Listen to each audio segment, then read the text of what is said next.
Sabemos que o filme Carros ele não é só um filme para criança, ele também é um filme para todo fã do automobilismo, não é?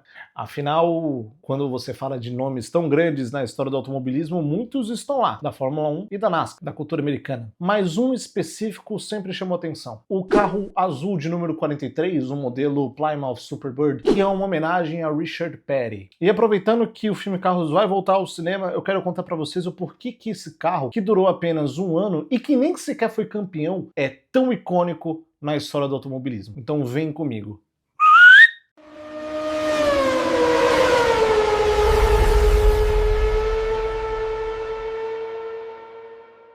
A história se resume em dois personagens principais, Chrysler e a Plymouth e Richard Petty. Esse que começou a sua carreira em 1959, quando antes ele era ainda mecânico da equipe do seu pai, a Petty Enterprises, onde o pai dele foi bicampeão da NASCAR. O sangue bom é da família. Esse garoto, então, que era apenas filho de um bicampeão, e um grande nome da história da NASCAR, surge em 1959 sendo o Rookie do ano, ou o novato da temporada, conseguindo 9 top 10. O top 10 da NASCAR significa que você é um quarto do grid. Então, realmente, é algo muito grande. Já em 1960, ele consegue aumentar ainda o que vinha assustando a NASCAR. Ele consegue a sua primeira vitória. E aí, meus queridos, na década de 60, esse garoto consegue 2 títulos. E um deles, em 1967, é conhecido como a temporada perfeita, já que naquele ano ele conseguiu 27 vitórias. Em pouco mais de 40 corridas, ele conseguiu 27 vitórias, com 10 corridas consecutivas no bolso. Um recorde que até hoje não foi quebrado, tá?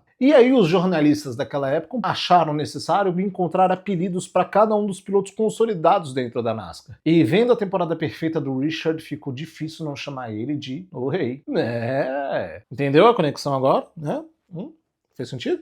Pois é, então vem comigo que ainda vai melhorar. Depois da temporada de 67, a NASCAR, que tinha 4 marcas e 2 grandes fabricantes, viu uma rivalidade se acirrar, já que Chrysler com as marcas Dodge e Plymouth e a Ford com as marcas Ford e Mercury trouxeram atualizações para aquela temporada em 68, que foi levada pela Ford, com seu Ford Torino. E aí o que seria a tônica daquela década de 60, a divisão de títulos entre Ford e Chrysler, em 69 já tivemos outra atualização, vindo então o Charger 500, que era uma edição melhor do que o Charger RT, ele chamava 500 porque só foi produzida 500 unidades de rua, já que o regulamento daquela época exigia que os carros que fossem para as pistas deveriam ter no mínimo 500 unidades produzidas para as ruas. Os carros da NASCAR, que naquela época eram carros de rua preparados para a pista, então não eram chassis tubulares ou carros específicos para a corrida, não, e até por isso naquela época se falava muito de win on Sunday, sell on Monday, então você vence no domingo e vende na segunda, o mesmo carro que ganhou a corrida. Já a Ford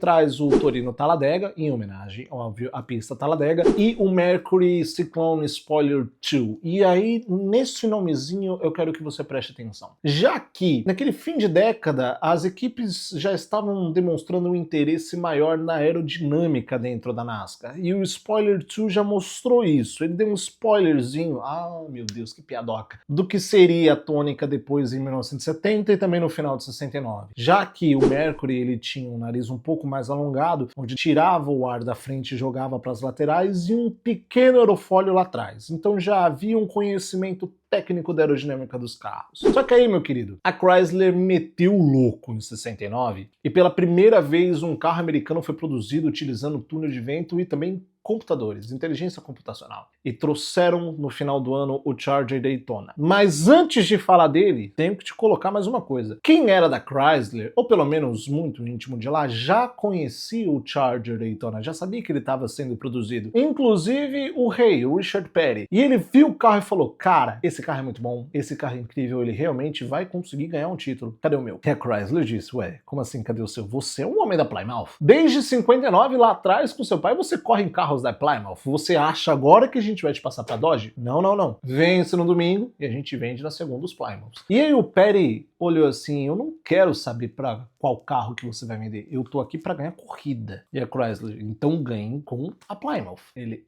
meu querido, você não tá entendendo aqui que vocês construíram um monstro. Então vamos fazer o seguinte, se você não me der um Charger Daytona, eu vou atravessar a rua e eu vou na Ford. E aí, o que seria isso em termos de Fórmula 1? Charles Leclerc ligar pro Toto Wolff. Ou em termos de futebol, o Rogério Ceni ligar pro Corinthians. Então eles acreditaram, eles não colocaram fé de que o Plymouth Man ia parar na Ford. Ele parou na Ford. Já no começo de 69, então, ele vira a casaca, pula o muro e vai parar lá do outro lado, dirigindo os Ford Torinos, que foi campeão daquela temporada em 69. Só que aí ele foi campeão porque já tinha aberto uma vantagem antes, já que no final daquele ano, em setembro, tivemos a estreia do Charger Daytona com seus 5 metros de comprimento, mais de 2 metros de altura e uma asa traseira que, meu irmão, se esticar, dá uma girafa. E aí, o conceito do carro era muito simples. Um nariz alongado, pontiagudo, para que diminuísse o arrasto aerodinâmico, um aerofólio traseiro gigantesco para que ele pudesse aproveitar o ar limpo que viesse de cima dos carros e não o ar turbulento que vinha de trás. E essa foi a principal arma que a Chrysler trouxe para aquele ano. Já que a média de velocidade daqueles carros de 69 era de mais ou menos 250, 280 km. Ele vai ficar assim. Irmão, o Daytona passava de 300 km por hora. Foi o primeiro carro a bater 200 milhas. Era muita coisa. Era ridículo. E grudado no chão, já que o fator limitante de chegar a essa velocidade era mais a questão do carro não conseguir alcançar do que falta de potência. Então ele dominou aquele final da temporada e a Chrysler viu que tinha uma arma gigantesca em mãos. E quando o Richard Petty saiu para Ford e virou a casaca, sendo vice-campeão daquele ano, inclusive, eles viram que com o Richard Petty e Plymouth e Dodge compartilhando essa tecnologia, eles seriam tão dominantes na categoria que não haveria nada igual no restante dos anos. E deixa eu te falar um negócio, eles estavam certos. Já para a temporada de 1970, a Dodge traz o Dodge Daytona e a Plymouth traz o Plymouth Superbird, um carro com um nariz um pouco mais refinado e também uma asa traseira mais inclinada, um conceito mais radical do que já era o Charger Daytona. E sabe quem estava no volante daquele carro? Richard Petty, o rei. Ele estava de volta. Um ano lá no Corinthians e ele já voltou. Assim, então, começa a temporada de 70 com uma dominância completa da Chrysler, com os Plymouths e os Dodges ganhando todas as corridas até então. Mas aí, em maio daquele ano, a gente teve o que é uma das cenas mais históricas da NASCAR, o grande acidente de Darlington de Richard Petty. E se você olhar as imagens desse acidente, você vai ver de que ele não estava com o Superbird, porque naquele final de semana já estava dando tudo errado. Já nos treinos, ele bateu o carro dele no muro e como não havia um carro reserva, um Superbird reserva para ele, a equipe então trouxe um Roadrunner, que era a base do Superbird, que não tinha as vantagens aerodinâmicas que o Superbird tinha. E naquela corrida, o Richard Petty, tentando alcançar os carros que visivelmente tinham muito mais vantagem do que ele, que estava apenas com o Roadrunner comum, chegou a raspar no muro, e essa raspagem no muro levou posteriormente a uma falha do sistema de direção, onde o carro subitamente apontou no muro e ele foi reto em um muro de concreto, virando o carro de ponta cabeça no meio da pista.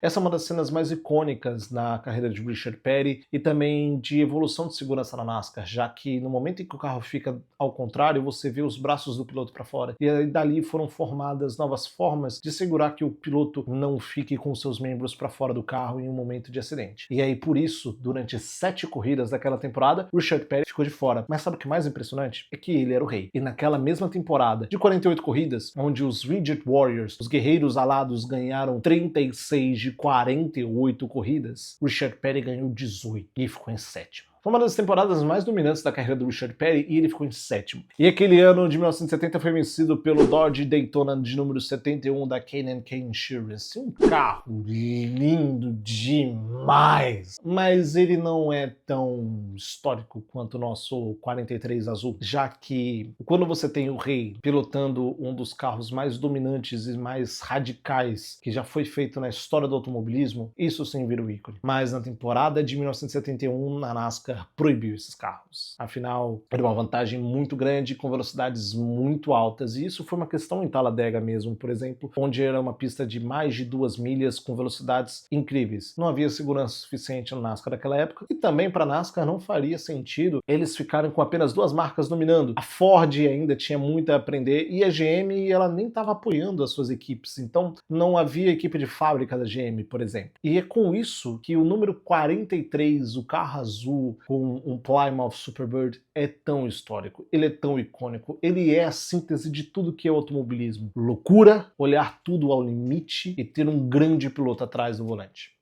Bom, se você curtiu essa história, se você entendeu o que foi o Plymouth Superbird e também o Dodge Daytona, eu espero então que você deixe o like nesse vídeo, se inscreve no canal. Já tivemos um vídeo com mais de 10 mil visualizações, o que é anterior a esse, a história do Dale Earnhardt Jr. E se você notou algum erro histórico ou você quer acrescentar algo na história, deixa o seu comentário aqui embaixo. As melhores respostas eu sempre deixo fixado, afinal é sempre bom contar boas histórias aqui no Diário de Pista. Eu vejo vocês então nas minhas redes sociais, no Instagram e no TikTok, onde eu faço vídeos diários, e também aqui no YouTube. Um beijo a todos e tchau!